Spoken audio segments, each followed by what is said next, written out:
बाज और सांप बहुत ही प्यारी कहानी है, बहुत ही आकर्षक कहानी है। इसका लेखक है निर्मल वर्मा। इसके पास ही छोटे छोटे अक्षरों में लिख लो निर्मल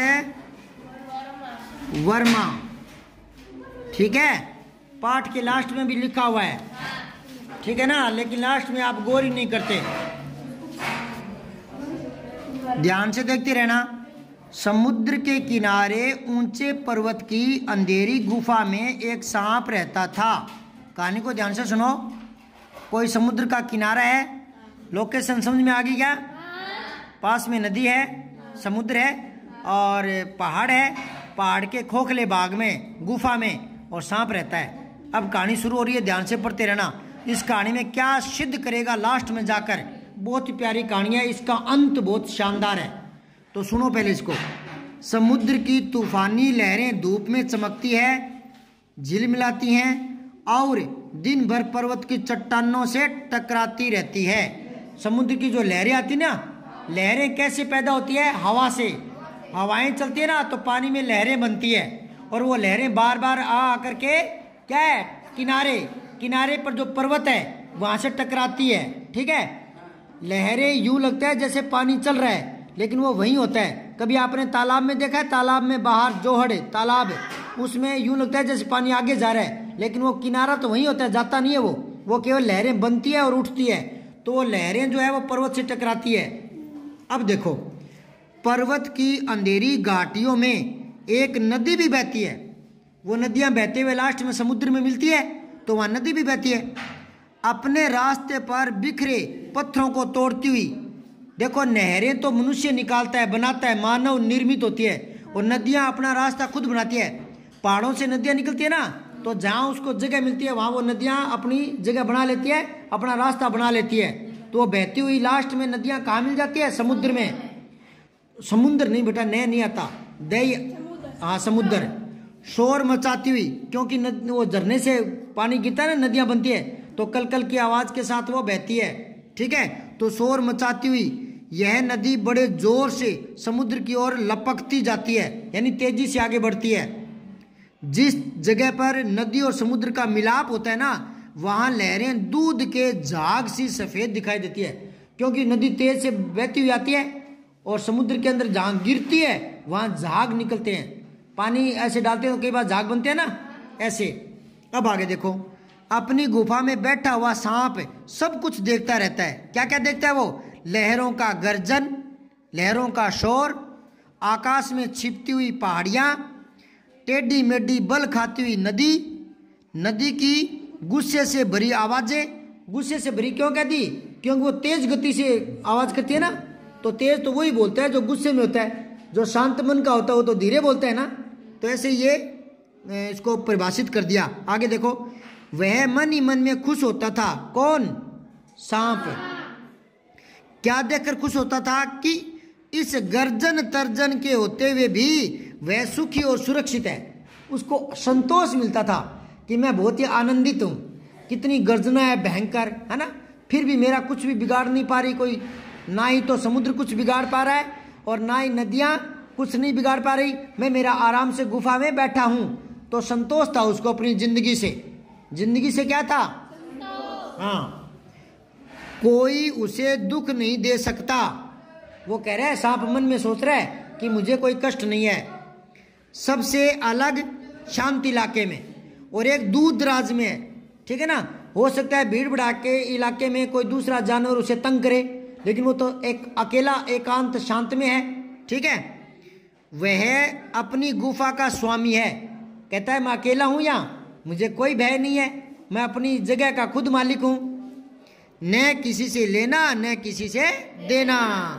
दुनिया की भाग दौड़ छीना झपटी से वह दूर है एकदम, ठीक है। सांप के लिए यही सबसे बड़ा सुख था। अगर प्रश्न बनकर बीच में से प्रश्न आते हैं बेटा, छोटी क्लास होती है ना, 6ठी 7वीं 8वीं, वहां तो लास्ट वाले आ जाते हैं, लेकिन जो बोर्ड की परीक्षाएं होती है ना 10वीं 12वीं, उसमें पाठ के बीच में से आते हैं। तो अभी से अभ्यास करो आप। तो यूं प्रश्न आ जाएगा, सांप के लिए सबसे बड़ा सुख का क्या कारण था? बताओ, कौन बताओ? एक तो दुनिया की भागदौड़ से अलग था, एक अपनी जगह खुद मालिक था और किसी से कोई घाटा होने की, नुकसान होने की कोई उसको डर नहीं था, तो वो सुखी था। ठीक है, लिख दोगे ना उत्तर है। कहानी ढंग से समझ में आ जाती है तो उसके प्रश्न उत्तर घर पर याद करने की जरूरत है नहीं पड़ती। हाँ, एक दिन एकाएक क्या होता है? अचानक। हाँ, आकाश में उड़ता हुआ खून से लथपथ एक बाज सांप की उस गुफा में आ गिरा। वहीं सांप के पास ही कोई बाज आकर गिरा। वो बाज क्या था? लहूलुहान था। क्या था? मतलब खून निकल रहा था, उसके पंख टूट गए थे ऐसे। ठीक है, उसकी छाती पर कितने ही जख्मों के निशान थे, जख्म थे, घाव। जख्म क्या होते हैं? घाव। पंख खून से सने थे, खून से सने थे मतलब खून लगा हुआ था। और वह अधमरा सा जोर शोर से हाँफ रहा था। अधमरा था और हाँफ रहा था। जमीन पर गिरते ही उसने एक दर्द भरी चीख मारी। ओरे, जैसे अपने से बोलते ना वैसे। अपनी तरह तो नहीं बोला वो, लेकिन अपनी आवाज में बोला वो। पंखों को फड़फड़ाता हुआ धरती पर लौटने लगा। मतलब यूं उल्टा सीधा ना, जैसे आप रेत में लेटते हो ना, ऐसे। डर से सांप अपने कोने में सिकुड़ गया। सांप को लगा कि बाज मुझे खाएगा। बाज है ना, वो सांप का शिकार कर लेता है। बाज है ना, बाज सांप को मार के खा जाता है। तो सांप डर गया कि ये बाज तो मेरा दुश्मन होता है, जैसे चूहे का दुश्मन बिल्ली होती है ना, वैसे ही। किंतु दूसरे क्षण, थोड़ी देर में पता लग गया उसको, दूसरे ही पल उसने भांप लिया, अंदाजा लगा लिया, आइडिया लगा लिया। क्या? कि बाज जीवन की अंतिम सांसें गिन रहा है। ये भाषा मुहावरेदार है, बीच में मुहावरा भी आ गया। मुहावरा क्या होता है? शब्दांश होता है, उसका शाब्दिक अर्थ नहीं निकलता। मतलब जो शब्द लिखे है ना, वो अर्थ नहीं होता। अब लिखा तो यूं है 9 2 11 होना, लेकिन 9 2 11 होना, ये उसका मतलब 9 2 11 होना भागना थोड़ी होता है।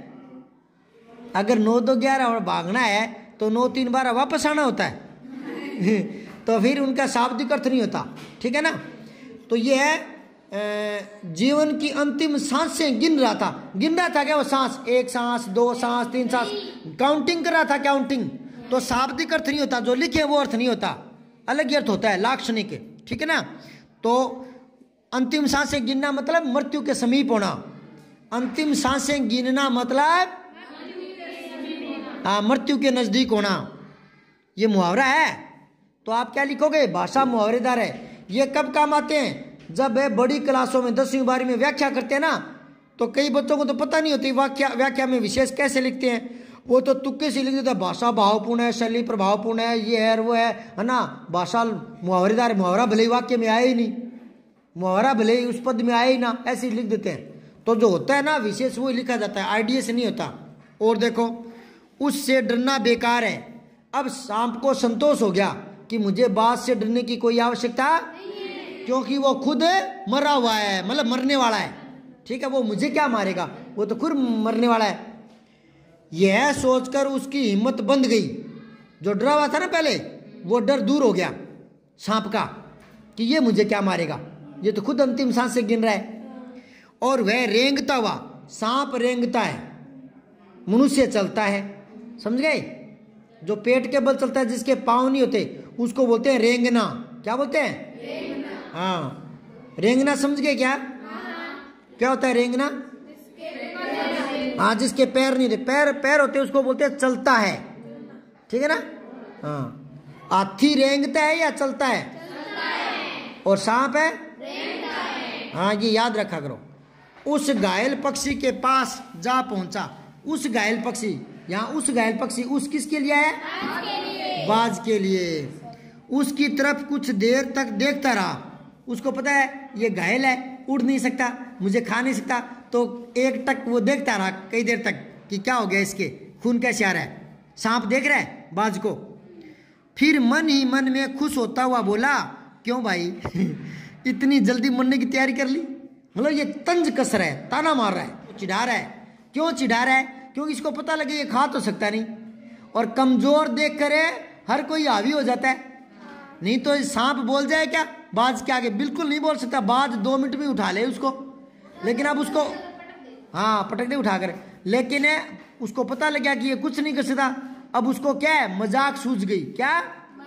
अगर यहाँ पेपर में आता है इस वाक्य में कौन सा भाव झलकता है? एक तो व्यंग्य है ना, हास्य व्यंग्य, ये पूछ लेता है वाक्य देकर कि इस वाक्य में कौन सा भाव झलक रहा है, तो यहाँ हास्य व्यंग्य है। क्या है? लिख लो बोले, हा आधा से ये हास्य व्यंग्य, ठीक है ना, हास्य व्यंग्य। ये भाव निकालना और ये सारे अभ्यास करो बेटा। अभी कौन सी क्लास है आपकी? 8वीं है ना?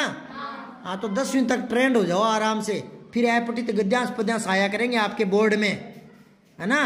तो ये अब जो कमाई कर रहे हैं ना, जो सीख रहे हैं, वो बड़ा काम आएगा 2-3 साल बाद में। देखो इधर, बाज ने एक लंबी आह भरी। आह भरना क्या होता है? मतलब एक लंबी सांस लेना। कई बार अपनी यूं बैठे बैठे यूं करते ना, है ना, थकान से दूर निकालने के लिए ना, कई बार ऐसे। तो आह भरी, ऐसा ही दिखता है कि आखिरी घड़ी आ पहुंची है, लेकिन मुझे कोई शिकायत नहीं है। बाज बोला लंबी सांस भर के कि भी ठीक है, तू सही कह रहा है, मेरी भी अंतिम घड़ी आ गई है, मेरी जिंदगी भी खूब रही भाई। अब वो बता रहा है कि मेरी जिंदगी भी खूब रही, जी भरकर उसे भोगा है। किसे भोगा? जीवन को।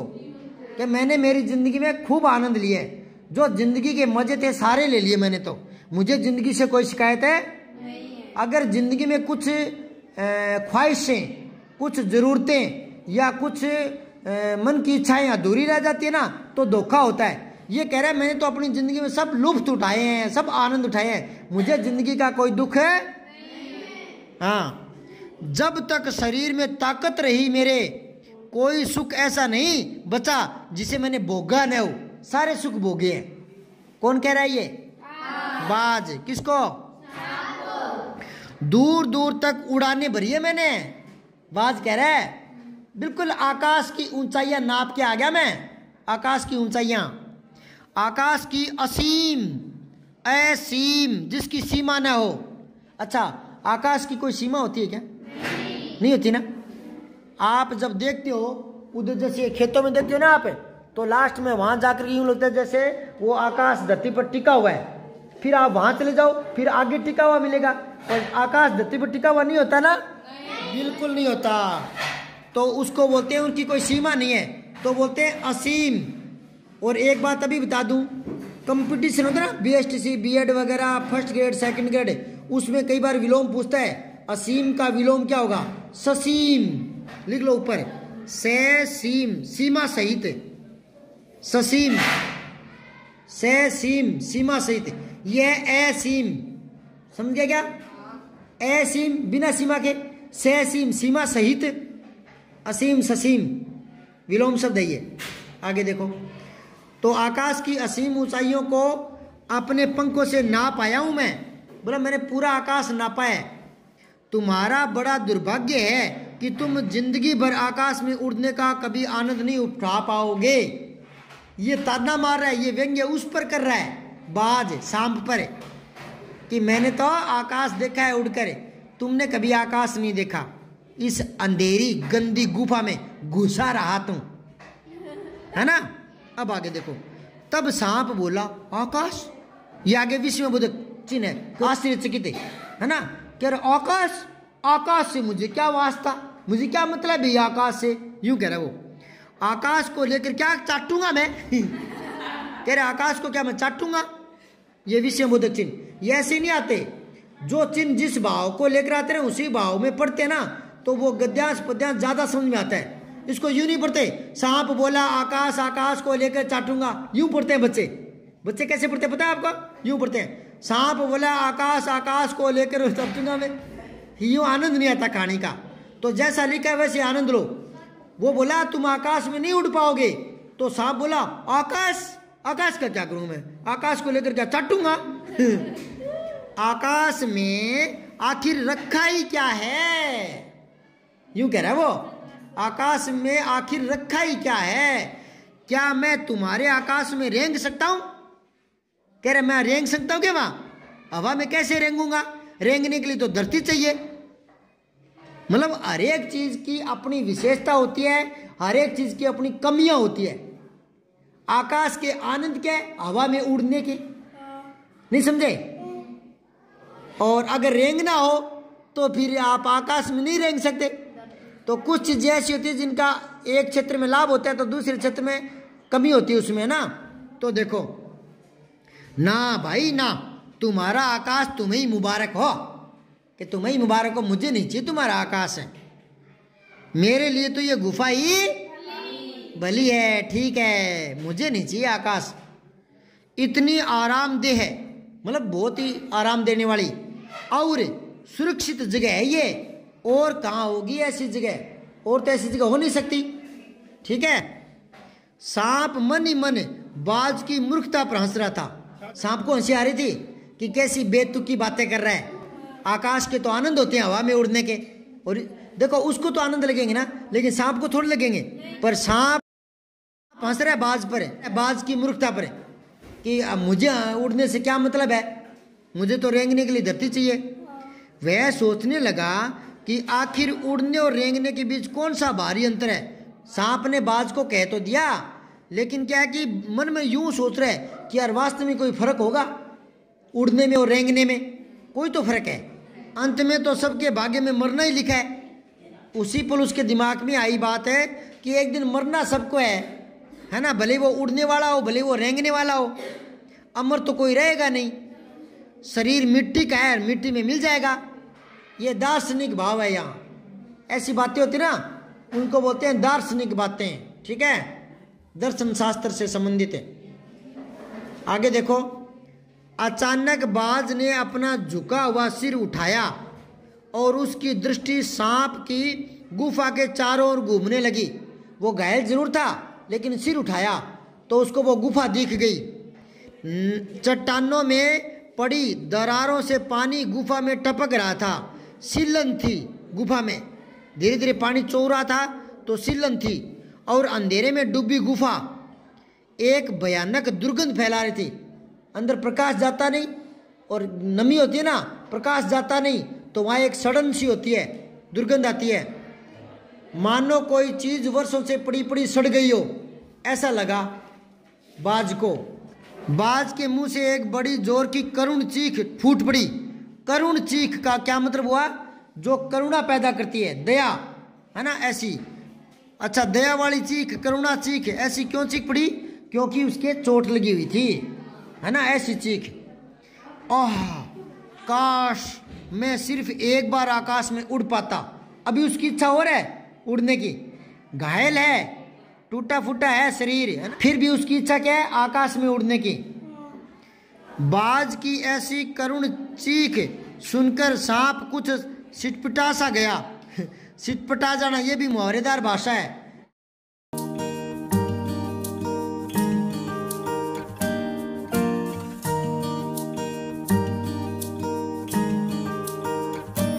मतलब उसको अजीब सा लगा कि यार ये बाज इतना घायल है, फिर भी इसके मन से उड़ने की इच्छा नहीं गई। जिंदगी भर उड़ता ही रहा है, फिर भी और उड़ने की इच्छा। अजीब आदमी है ये भी, मतलब अजीब है ये भी। एक क्षण के लिए उसके मन में उस आकाश के प्रति इच्छा पैदा हो गई, एक क्षण के लिए। सांप के मन में भी उड़ने की इच्छा आ गई। बताओ क्यों आई? उसने सोचा कि यार जब ये जिंदगी भर उड़ता रहा, ये बाज जिंदगी भर उड़ता रहा और फिर भी उड़ने की इच्छा शेष है, ऐसा क्या है आकाश में? तब उसे लगा कि मैं भी उड़कर देखूं। ललचा आ गया वो, है ना। यार ये तो विशेष बात नहीं हो गई क्या? भी जिंदगी भर तो उड़ता रहा तो ही वो तृप्त नहीं हुआ, और अब घायल है तो ही कह रहा है एक बार और उड़ूं। इसका मतलब है उड़ने में ज्यादा आनंद होगा रेंगने से। तो उसकी इच्छा हुई कि मैं भी देखूं।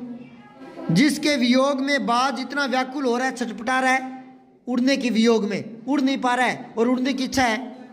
उसने बाज से कहा, यदि तुम्हें स्वतंत्रता इतनी प्यारी है तो इस चट्टान के किनारे से ऊपर क्यों नहीं उड़ जाने की कोशिश करते?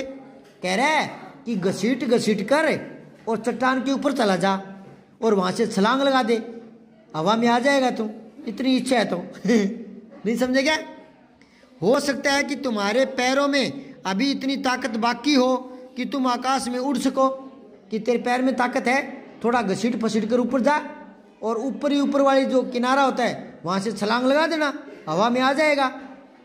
कोशिश करने में क्या हर्ज है, मतलब क्या नुकसान है, कोशिश करके देख ले। कौन बोला ये? सांप बोला बाद से। और कल पढ़ें क्या? एक पेज और करा दूं।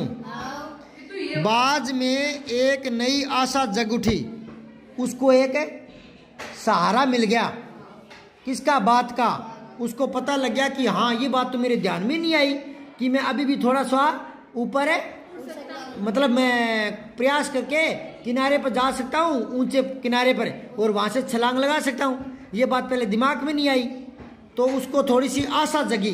क्या जगी? आशा, उम्मीद। वह दूने उत्साह से, थोड़ा और जोर लगाया, अपने घायल शरीर को घसीटता हुआ चट्टान के किनारे तक खींच लाया, ऊपर चट्टान के किनारे तक। खुले आकाश को देखकर उसकी आंखें चमक उठी। फिर वहां से पूरा आकाश दिख गया ऊंचाई से, और आंखों में चमक आ गई। आंखों में चमक आना मतलब खुशी होना, आंखों में चमक आना। उसने एक गहरी लंबी सांस ली और अपने पंख फैलाकर हवा में कूद पड़ा। अंतिम इच्छा और पूरी कर ली कि एक बार और उड़कर देख लूं, किंतु उसके टूटे पंखों में इतनी शक्ति नहीं थी कि उसके शरीर का बोझ संभाल सके। पंख भी टूट फूट गए थे, क्षतिग्रस्त हो गए थे, लहू लुहान हो गए थे, तो ताकत नहीं थी कि वो उड़ सके। पत्थर सा उसका शरीर लुढ़कता हुआ, पत्थर की भांति लुढ़कता हुआ नदी में जा गिरा। उड़ना तो क्या था, ऊंचाई से गिरा और लुढ़कता हुआ नदी में गिर गया। एक लहर ने उठकर उसके पंखों पर जमे खून को धो दिया। अब वो पानी में गिरेगा तो पानी में उसके पंख पर लगा जो खून है वो पानी में घुल जाएगा, पंख तो साफ हो जाएंगे, पानी लाल हो जाएगा, ऐसा हो जाता ना। उसके थके मांझे शरीर को सफेद फेन ने ढक दिया। फेन मतलब झाग, क्योंकि पास में झाग अभी जिक्र आया था ना पहले, तो झाग आ गए, पता नहीं चला शरीर कहाँ गायब हो गया। फिर अपनी गोद में समेट लिया लहरों ने बाज को, पता ही नहीं चला। उसे अपने साथ सागर की ओर ले चली। लहरें तो बनती बिगड़ती है, कभी सागर की तरफ से उठती है, कभी वापस नीचे चली जाती है। तो लहरों के साथ वो जो बाज है वो छू मंत्र हो गया, दिखाई नहीं दिया, पता नहीं कहाँ गया। ठीक है, समुद्र में चला गया वो, और समुद्र की कोई था नहीं है। एक शब्द लिखो मेरे दिमाग में आगे बात, था, ते थे थे थन, था आगे है लगाओ, था। अब इसी से एक शब्द बनाए अथाह, ए था है, अथा। यह आता है जिसकी था का पता नहीं हो।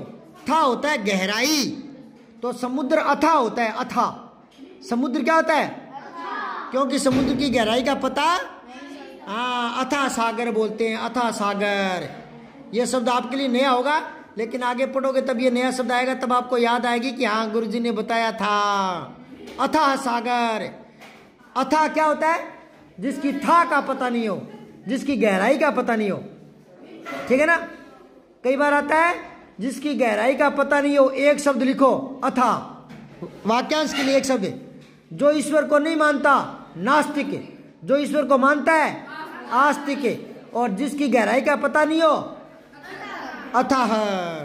अब आगे देखो, लहरें चट्टानों पर सिर गुनने लगी। वाह, एक और मुहावरा आ गया, सिर गुनना। ठीक है ना, पछताना। मानो बाज की मृत्यु पर आंसू बहा रही हो। धीरे धीरे समुद्र के असीम विस्तार में, समुद्र के विस्तार की कोई सीमा, हाँ, बाज आंखों से ओझल हो गया। आंखों से ओझल होना, गायब होना, दिखाई न देना। चट्टान की खोखल में बैठा, गुफा में बैठा हुआ सांप बड़ी देर तक बाज की मृत्यु और आकाश के लिए उसके प्रेम के विषय में सोचता रहा। अब बताओ, सांप के मन में क्या बातें आ रही थी? एक तो उसके मन में यह आ रहा था कि आकाश की ऊंचाइयों में क्या है, उड़ने में क्या है, और एक उसका प्रेम देखो कितना क्षत विषता टूटा हुआ है, और फिर भी उड़ने की इच्छा नहीं गई। जिंदगी भर उड़ता रहा, फिर भी उड़ने की इच्छा नहीं गई, ये सोच रहा है वो। ठीक है, अब देखो आगे, आकाश की असीम शून्यता में क्या ऐसा आकर्षण छिपा है जिसके लिए बाज ने अपने प्राण गंवा दिए? ये होता है प्यार, ये होता है प्रेम, ये होता है त्याग। इतना बड़ा त्याग कि थोड़ा बहुत सांस बचा था वो भी लुटा दिया। इसको कहते हैं सच्चा प्यार।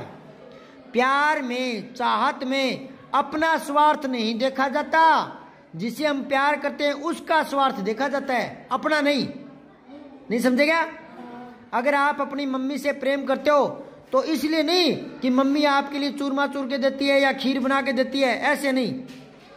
नहीं समझे क्या? अगर आप मम्मी की सेवा करो वो होता है प्यार है। यूँ नहीं कि मम्मी मेरे लिए कुछ करेगी तो ही प्यार करूंगा, नहीं नहीं नहीं नहीं, फिर तो वो स्वार्थ हो गया। अब आगे देखो, वह खुद तो मर गया लेकिन मेरे दिल का चैन अपने साथ ले गया। चैन होता है आराम, कि मुझे परेशान करके चला गया। सांप कह रहा है कि मुझे परेशान करके चला गया। परेशान कैसे हो रहा है वो? यार इतना बड़ा त्याग, जिंदगी के कुछ पल बचे थे आराम से बिता देता, थोड़ी देर दुनिया को और देख लेता, लेकिन दुनिया नहीं देखी, मरना स्वीकार कर लिया। वो भी कितना गहरा प्यार है कि जिंदगी में उड़ता रहा फिर भी उड़ने की इच्छा गई नहीं। ये बातें उसको परेशान कर रही थी और उसके मन में आ रहा था कि जरूर कोई गहरा आनंद होगा उड़ने में। उसके मन में आ गया, न जाने आकाश में क्या खजाना रखा हुआ है।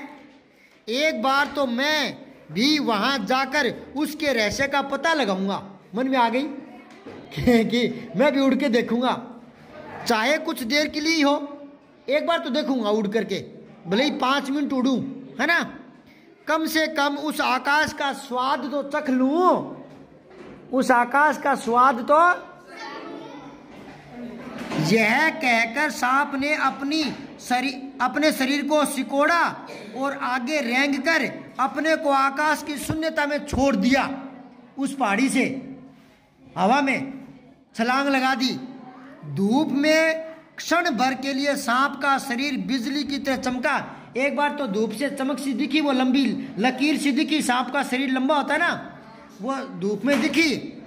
किंतु जिसे जीवन भर रेंगना सीखा था वो भला उड़ना क्या पता, उसको क्या पता, उसको क्या आता। नीचे छोटी छोटी चट्टानों पर धप से सांप गिरा। ये गिरा धड़ाम से। ईश्वर की कृपा से बेचारा बच तो गया, मरा नहीं, बच गया। नहीं तो मरने में क्या कसर बाकी थी, लक्षण तो मरने वाली कर रखे थे, है ना। सांप हंसते हुए कहने लगा, अब खुद को हंसी आ रही है, बच गया तब। अपने कई बार साइकिल पर जाते हैं, जोर से लगते हैं तब तो रोते हैं, और लगती ज्यादा नहीं, गिर जाते हैं, फिर इधर उधर आगे पीछे देखते हैं और पीछे से झटका कर खड़े हो जाते हैं और हंसी आती है ना। ऐसे ही अब क्या बोल रहे वो, सो उड़ने का यही आनंद है, भर पाया मैं तो इससे। बोला दाप गया मैं तो, ये है क्या उड़ना, ये आनंद है क्या? ओहो दापियो मैं तो, ठीक है।